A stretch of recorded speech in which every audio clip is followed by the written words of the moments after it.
Someone once compared my skin color to a nicotine stain. They weren't interested in a date. They told me to go back to China. But I'm a different kind of Asian. I was once told to stay out of the sun because being too yellow wouldn't book me any modeling jobs, and apparently dates. Well, I don't need to be model anything. I'm putting myself behind the camera to talk to other Asian guys, Gaysians, straight dudes, young, old. That's right. You need to know you're beautiful too.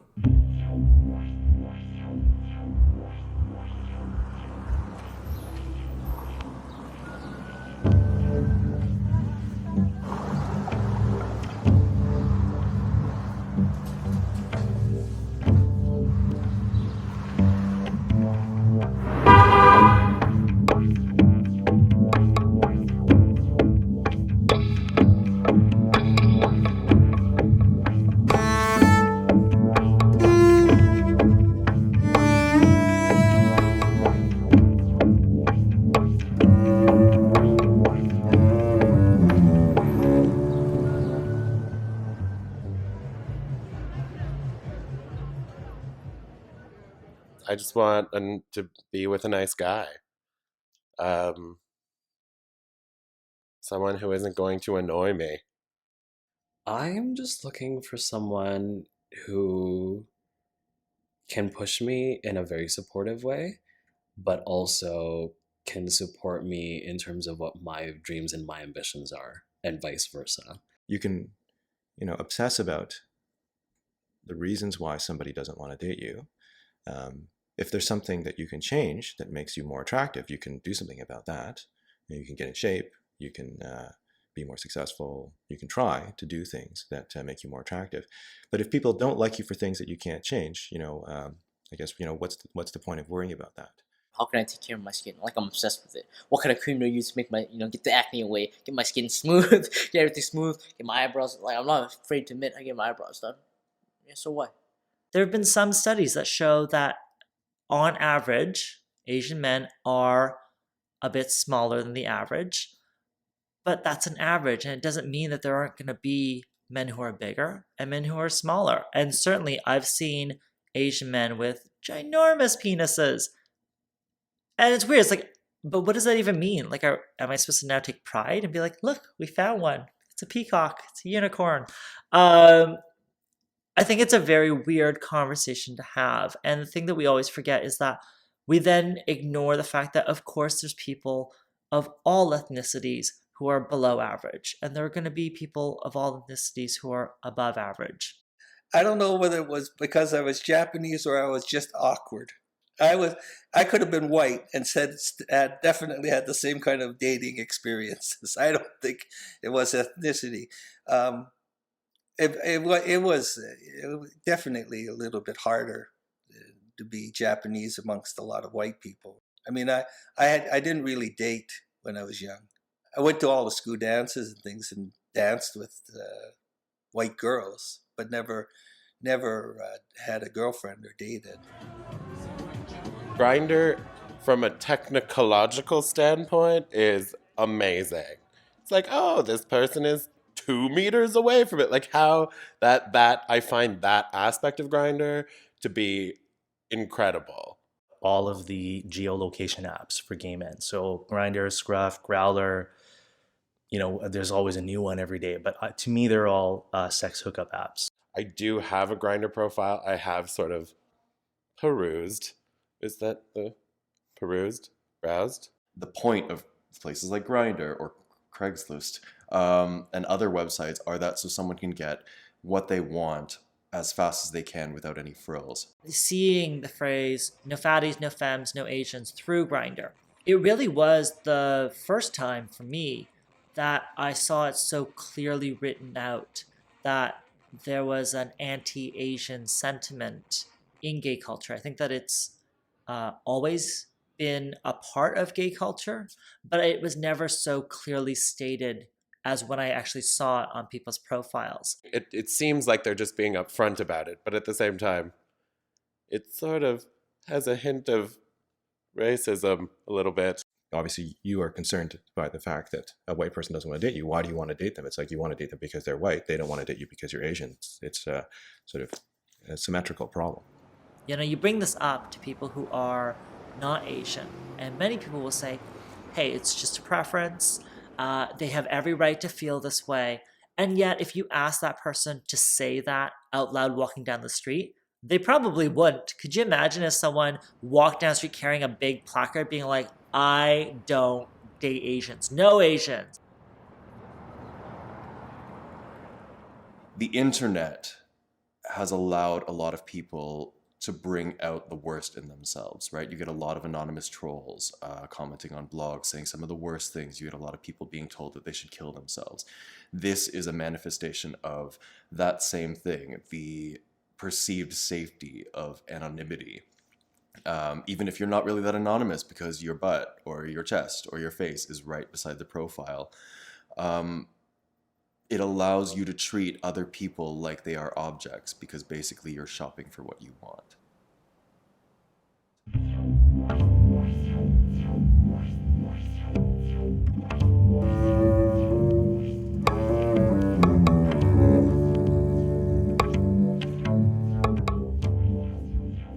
When people say no Asians, what they really mean is that race, Asianness is this fetish. It's just this one category that you can choose from, right? If you go to a porn site, you're going to see these different categories: leather, group scenes, Asians, as if that's just its own thing. Like it's separated and put aside as something special. It's a exotic item, not just an everyday person thing. There was this guy who messaged me, and I was kind of surprised that someone like him was messaging me in the first place, because he looked like your typical white guy that you would see on the cover of a gay magazine. And those types of guys really don't message me. That's not what I would expect. Those are the types of guys who usually are only interested in other white guys. So I was kind of surprised by that, but I thought whatever. So we're talking, and he got really sexual right away in the conversation. And that's, no, like that really wasn't, I'm kind of more of okay, let's at least go for coffee and talk and maybe get to know each other a bit first. But he wanted me to come over and do these unspeakable things to him. And I said, actually, no, sorry. I'm kind of more into, going for coffee or dinner, getting to know someone a bit first and then seeing where things go. And I was shocked at what he said next. He said, oh, haha, I've never been rejected before.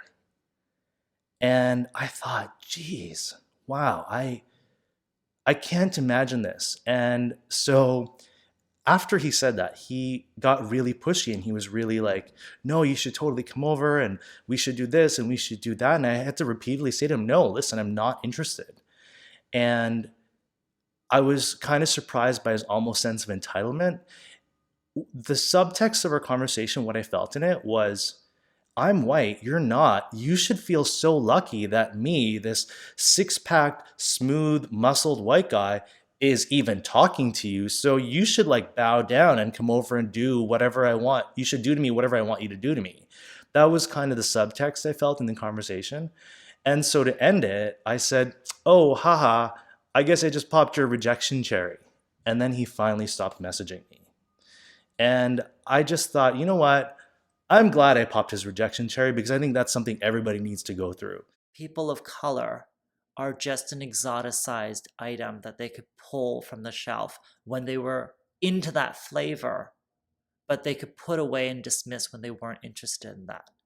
And that is a very disappointing and dangerous idea to have solidified through those no Asian comments. Some white people may regard it, may look at other races as less desirable for dating, or may not date anybody outside their race. But this occurs in every race and in every ethnic group, every religious group. There's often a bias towards people that are not part of that group.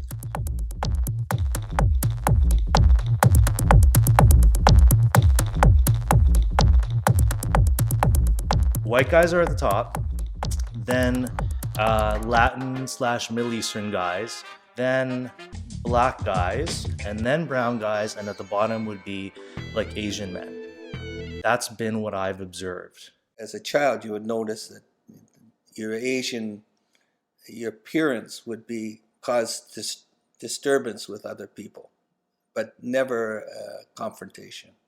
But you could feel an uneasiness when you were out. It was very easy to idolize white men as the default and as the ideal sexual creature, that automatically white people were the ones who were the most attractive. And I had to realize as I was growing up that I was putting that into action, that I would preferentially choose white men over other people of color. And I had to do some self work. I had to think about why I thought that way and whether or not that was my core belief. And as I started to think about that, I noticed that I could open my eyes to different ideas of beauty and different ideas of sexy. And that is so important. You know, it's not to say that I changed my mind. Really, what I did was just open my eyes. When I was single and I, was online, there was a combination of no Asians, which I got a fair bit. And then on the flip side of that, I was also the recipient of a lot of niche filling stereotype, where a male was looking for a specific kind of Asian boy to fill some role in his life, which is also reductive because you're not really looking for a person. You're just looking for, I don't know, a houseboy, I guess. And so I got a lot of, are you smooth and sensual? And then I look at myself, I'm none of those things. I am hairy and large and clumsy, disobedient and really grumpy. So that came to play. I mean, I ended up with someone who appreciates me for all the things I am, and being Asian is just one of those things. Why does it matter to an Asian man whether or not a white person wants to date them or not? Why do they think that dating a white person is better than dating someone who isn't white? Then they're simply reinforcing exactly the same bias that they're complaining about. I don't anonymously hook up with people. I'm holding out for a hero. One of the things I've seen, and it kind of manifests in a very subtle way, is sometimes I've seen almost like a competition between Asians to compete for, like the white guy. When I was single, there was this constant mentality that you had to compete with the other gay Asians for the few men who found Asian men attractive or who found exclusively Asian men attractive because they were limited and you were a commodity only to them. And so you would have a lot of gay Asians in a bar eyeing one another down, almost like stay away from my territory. I certainly had it happen to me. And the funniest thing was I was checking them out, not their boyfriend.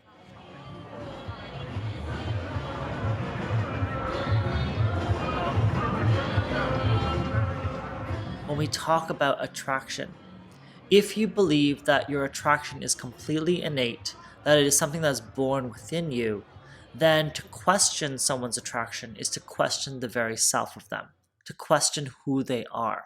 I've dated girls of different races, but definitely I remember, when I first came to university in Toronto over 25 years ago, it was very, very rare to see an Asian man with a white girl.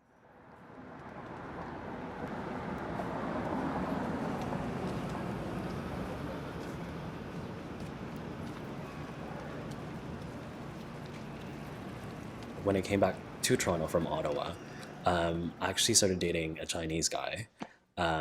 We went out for a few months, whatever. It was a really good relationship. I felt like I didn't have to explain my culture. I didn't have to teach anyone how to use chopsticks or explain what soy sauce is used for. Every time there was a white girl with an Asian guy, then I would notice that. But it's become, I wouldn't say that it's like super frequent now, but it is no longer something that that seems like such a big deal. And so I think things are changing. The problem is somehow correcting itself on its own. Again, I don't necessarily think there's anything to be done about it anyway. I only started dating Asians about 3 years before I got together with my now husband. And prior to that, I did have some trouble finding other Asian men sexually attractive. And it took a fair bit of introspection for myself as well, trying to figure out why do I find certain people attractive? Why is it that my default for beauty is a white guy? And unpacking a lot of that for me was what changed my point of view. We have to remember that for a long time in history, very, very curvy women were considered attractive because that meant that they were healthy. And then very thin women became attractive because we swung to the other side. And now we've got a kind of a mix between the two. But same race, human beings, but the idea of beauty shifts. When I was fat, I felt like a normal person. Nobody cares about a normal person. Nobody cares about that person that goes to the 9 to 5 job, right? But also when you get skinnier, get really good looking, people care. I mean, you see things that are encouraging in the media every day. You see them, like the real beauty Dove's Real Beauty campaign and things like that. It's like, oh, that's really good that they're doing that. That's really encouraging. But I've never left a mall feeling particularly great about myself, if that's what you're asking. When I walk by stores like Abercrombie and Fitch with their crazy looking models with their washboard abs, and so maybe some more changes in order. I do know Japanese. A lot of Japanese would go through physical alterations to look more white, you know. And I can't say that I didn't think about it at times when I was growing up too, that I thought, well, maybe it would be nicer to have a little bit bigger eyes or an eyelid. I don't have an eyelid, but but that's the standard, unfortunately. It's a sad standard. I can't change how tall I am. I can't change my skin color. I love food too much to really change my body shape. I mean, I definitely want to be fit because I think that's a healthy, important thing to do. And being fit in this community can open up more doors. But at some point, you have to be realistic about your own life and be happy with what you have.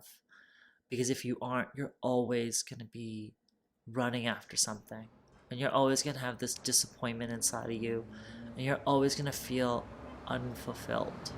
When I was younger, yeah, of course you wanted to date someone who was cute and pretty and whatever, Beauty isn't just about how big your muscles are or, how tight your bum is. Yeah, it is beautiful. But in terms of what my definition of beauty is, that's not what it is. I was about 5 years old going to kindergarten. I only know that because of where we were living. We were living on Grant Street at the time. And I came home and I started washing my hands with soap and water and continually washed my hands because I wanted to make the back of my hand white as the palms of my hand. So that would be the first time it obviously affected me in some way. Whether it was because some child said something about my color of my skin or what, I could not tell you. I mean, obviously it was traumatic enough for me to do something about it, but not traumatic enough for me to remember the actual event that triggered it.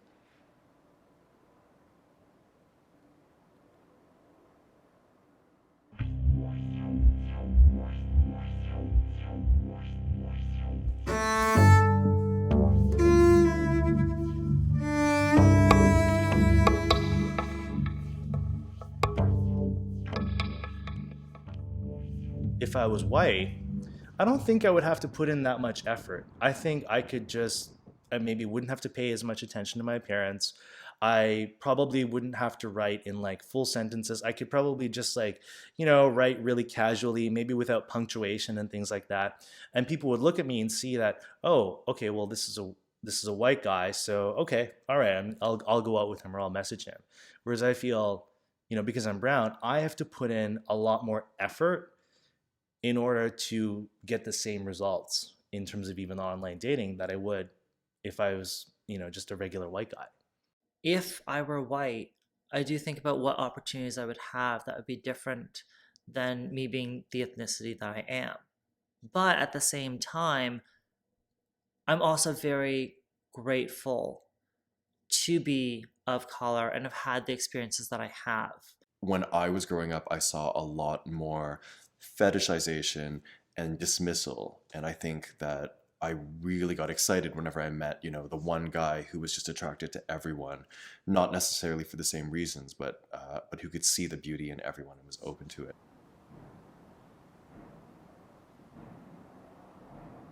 I grew up in rural Alberta, and so it was mostly white people out there, and most of my friends out there were white folks.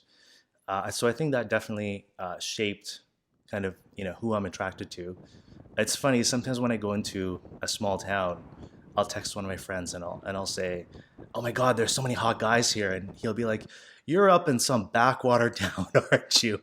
I grew up not thinking I'm white, but not thinking that I'm Asian, because I was raised in a white environment, and I did everything that Anglos did, or what I consider Anglos did, because I played hockey. I didn't play hockey well, but I played hockey. I played baseball. I didn't play baseball well, but I played baseball.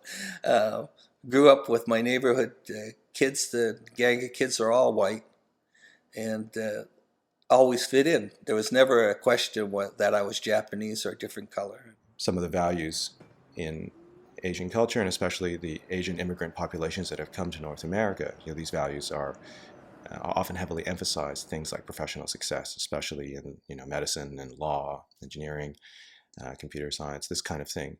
These are the kinds of career paths that stereotypically, parents from first-generation immigrant parents from Asia would really stress as being important. These are good paths to follow.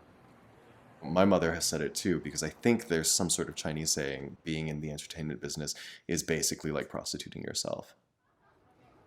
The only kinds of work, for instance, Asian people way back then would be able to get would be laundry or restaurant or cooking or things like this, because those were considered women's work. So they kind of thought of desexualized Asian men, and these were the kind of work that they were allowed to do, and they kind of almost segregated them in that regard to protect themselves from feeling threatened by this other culture coming in that they didn't want, taking their women or getting into prominent positions in society. So ultimately, it all comes down to power and control.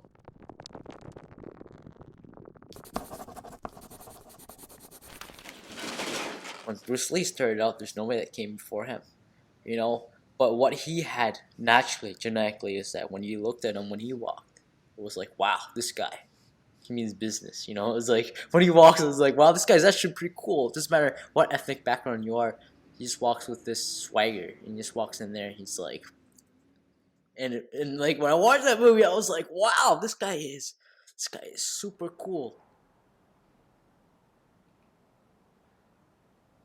It's obvious that when we look at the media and we look at pornography and we look at the images around us, that there is one main type of man who is attractive and one main ethnicity of man who is attractive. And we have to ask ourselves how much of our own opinions are just reflecting the things that we see around us. I'm a self-produced cabaret performer, and as a result of being a self-produced cabaret performer, I get to play a version of myself, play my own cabaret persona, who is anything I want him to be. He's an extension of who I am. He's just bigger and louder and angrier and more outspoken, and when he feels emotion very strongly, he sings.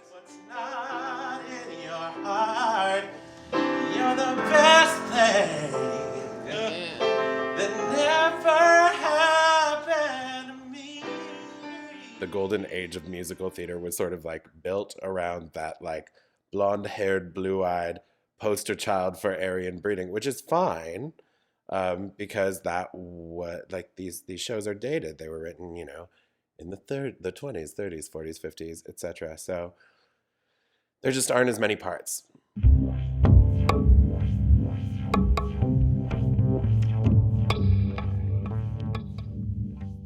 I get to play a bit of the surprise game because my singing voice to a lot of people doesn't match what they expect should come out of my face.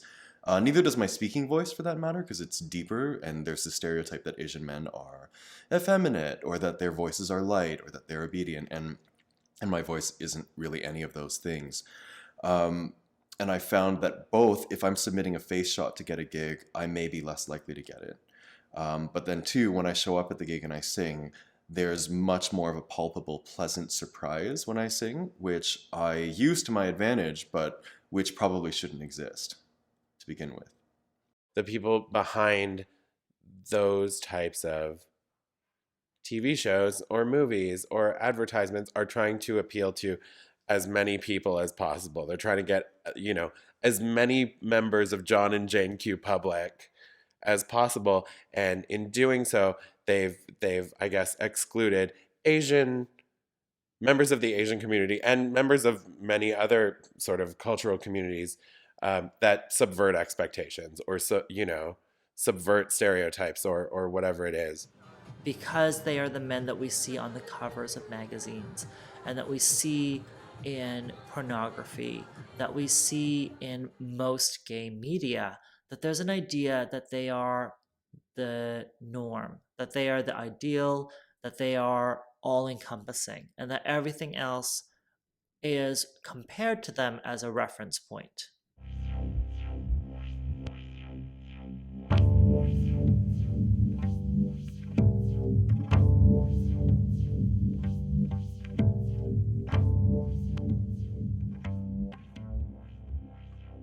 It's almost comical to say it because everybody knows it's the martial arts guy, the Jackie Chan, Bruce Lee type of thing, or the irate convenience store owner who can't speak English, or it's the geek, the stereotype. If you're Chinese and or Korean, you must be good at math, that kind of thing.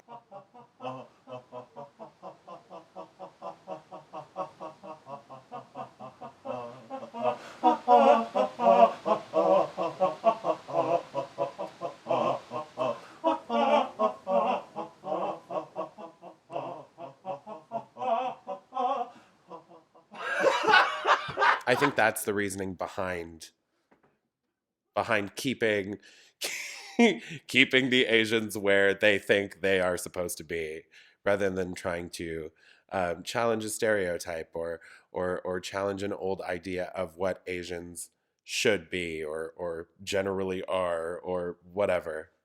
Being sort of studious, being scholarly, being an intellectual, being professional, being conscientious, and following social rules, doing pro-social things. These don't. There's nothing to show there. There's no character element that can be really portrayed effectively in a television show. I mean, part of it could just be lazy casting. It takes some time for someone to acknowledge that what they perceive as different is actually not actually all that different. And it takes actual forced change in order for perceptions to change. When I was younger, it was expected that I could see myself in the characters of Will and Jack in Will and Grace, even though I'm of color and they're white. But there's not a reciprocal relationship where white men might see themselves in the gay Asian character on like a show like Entourage. And so we have this thing where it's assumed that everyone can see themselves in white people, but we have no expectation of the other way around. I think that's what's so damaging, that any time in this community, then why not give the position to someone that everyone can look to rather than marginalize it? And that assumption that by hiring someone of color or putting someone forward of color is a marginalization, that's what's so damaging.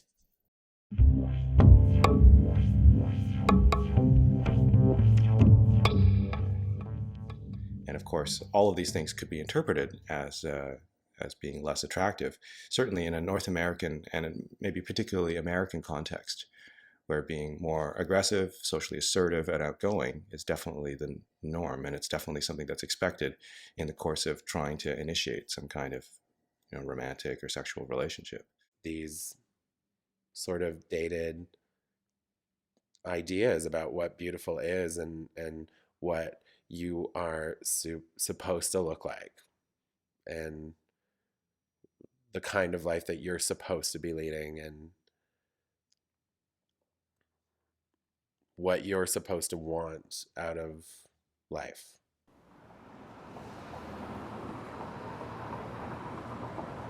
I can't think of any like Asian role models out there. My role models are mostly people who are doing really interesting work for me. And I think that transcends class, that transcends race, that transcends ethnicity, and the color of your hair. It takes individual role models clawing their way up to the top before that change actually occurs. It's difficult because I have no, you know, footprint to follow. I have to be the innovator instead of the imitator, which is, a great thing in disguise, but it's also very hard because I cannot say, okay, this guy laid the footprint, I could follow it. It's just everything I gotta do myself. So. Nothing I can promise you. What trials ahead you may go through, but know that trouble passes too, and life goes on, and comes the dawn,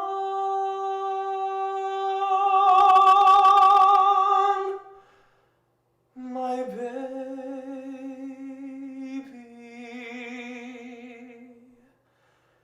John.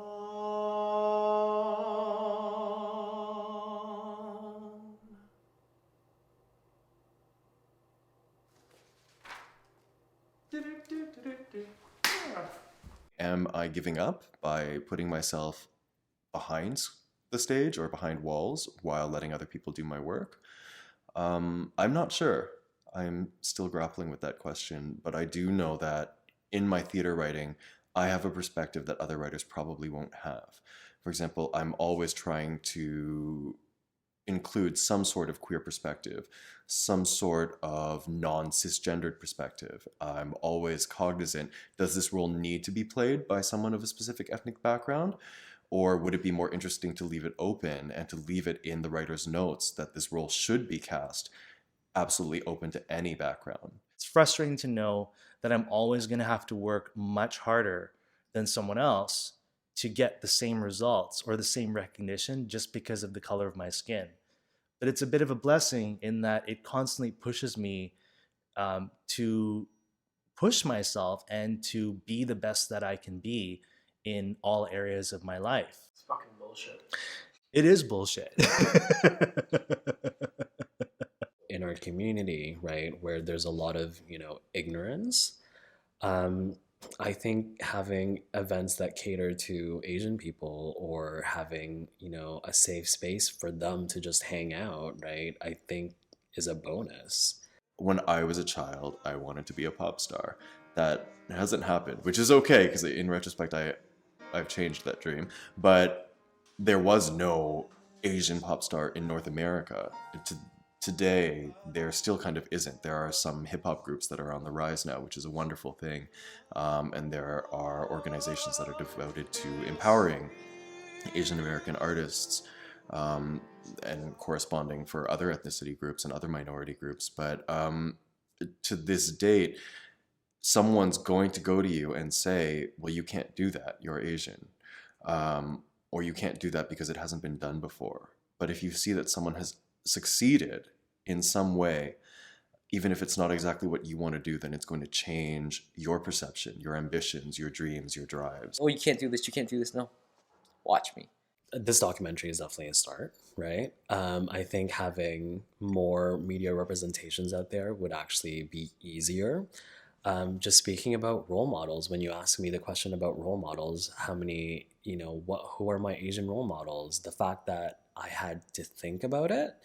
I had to pause and feel like need a break so I can actually, think about who my Asian role models are. That's kind of sad. You have to build your own platforms and you have to represent yourself in the way that you want to be seen. It's not enough to sit there and wait for someone else to come around. You kind of have to begin projecting and communicating the image that you want. And that's always been the case when there's change. I know a lot of Asian people who are just like making their own way. So I'm sort of the mindset that it's happening. It's really happening. Things are changing and it's great. But I live in a giant city with a giant network of people that includes Asians, that would never exclude Asians or gay people for any reason, despite the fact that a lot of the material, a lot of the writing that's from 20, 30, 40, 50 years ago doesn't really accommodate Asian performers. There are so many people out there in the city just doing amazing work, like Kevin Wong and like Leon Orias, and there's an entire theater company in Toronto called Fujian Theater that's dedicated to promoting Asian theater. Like it's a thing. Sometimes I think there's room for changes in from a top-down process, where the government might change a law or a policy, and that might help to drive social change. But it's not clear to me whether it's the other way around, whether the government changes laws or policy as a result of a shift in public opinion, which, in a democracy, we would think that's the way it's supposed to be. There should be, a sizable proportion of the population that feels a certain way and that they influence the government to change policy and laws to reflect the will of the people. There's such an opportunity to be with people. People are interesting. They're sexy on their own merits. We don't need to project all these kind of facile ideas on them, but we do, because we just don't have enough of this conversation. Would I say that we are modern day pioneers? I don't know if I would go, well, with regards to myself anyways, I don't know if I would go that far. Or maybe, yes. Yes, I would. We are pioneers. Maybe not. Maybe that's a bit of a stretch. We're trying. We are definitely trying. You know what? This isn't necessarily Asian specific, but anyone who decides to be an artist or a performer or anything to do with the arts, if they're going to make that work, they have to be hardworking. They have to. I've had this talk many times with many different people, and we've all sort of like settled on calling it the fight. That's what we call it. Like if you don't have the fight in you, you're going to give up on the arts as a career very quickly. My heart to fear and grace my fears relieved.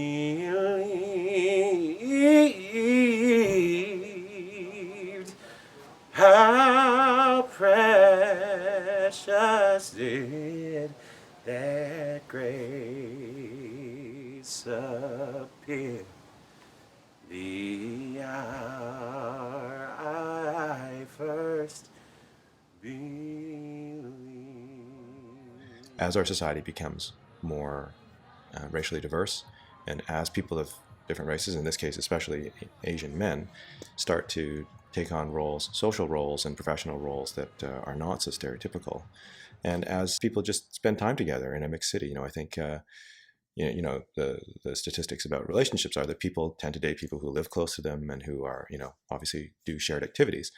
And so being at university together, University of Toronto obviously has a very large Asian student population. So, all these kids going to school together, I think that's how people end up meeting each other and finding each other attractive and getting to know each other, and that's how they start dating. I said to my wife, if she were to die, I wouldn't marry again, but I'd probably want to find a way to not be around too, because I don't know. I found a relationship where I'm happy, and I wouldn't be out there looking for another one, I guess. But I'm not a loner, though. I think right now a lot of these stereotypes and a lot of these, racist notions are mostly born out of not knowing and not being familiar with Asian culture. I'm Asian. Look at me. I'm Asian. I'm happy. 100%. That's why I call myself 100% Asian boy. Forget what other people think. I'm awesome, and I'm gonna feel that way, and I'm gonna go out in my life, and I'm gonna live that way.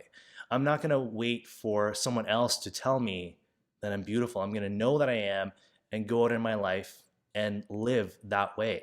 So you got to take it. You can't wait for the powers that be right now to give it to you. I think that's what we have to do. To be honest, I feel so much lighter and so much happier than when I was 22. That's the beauty of getting older. I get to know who I am. But there were times when I would dismiss my own Asianness because I felt like it was a funny thing to do, or a way to get accepted, or a way to distance myself from something that was unfamiliar to the people around me. And that is something I no longer do. My ethnicity and my race, I can still joke about it, but it's not a joke. And those differences that I have from other people, I've realized that I have to stand as tall or taller than the people around me, and to really embrace and love that aspect of me, because it's not changing. So it's as if you have a pot of gold that's full and you don't need to put anything in it, like validation from other people, attention, approval from other people, from the media, from John and Jane Q Public. It doesn't, it's not relevant. Your pot of gold is full. But there are people in your life, as there are in everyone's lives, who out of spite or ignorance or hatred or jealousy or whatever will try and steal your gold. So it becomes your job in life to protect it. Not just gay people, not just Asian people, but everyone. 1, you are beautiful. And 2, your existence is valid. And 3, you have worth as yourself. If you're Asian and you're, an accountant who drives a Toyota, that's okay. And if you're Asian and you decided that you want to move away from being the piano player and you want to be, center stage like Beyonce, then that's what you should do. And if you do that and you commit to it, people will accept it. That's been my experience.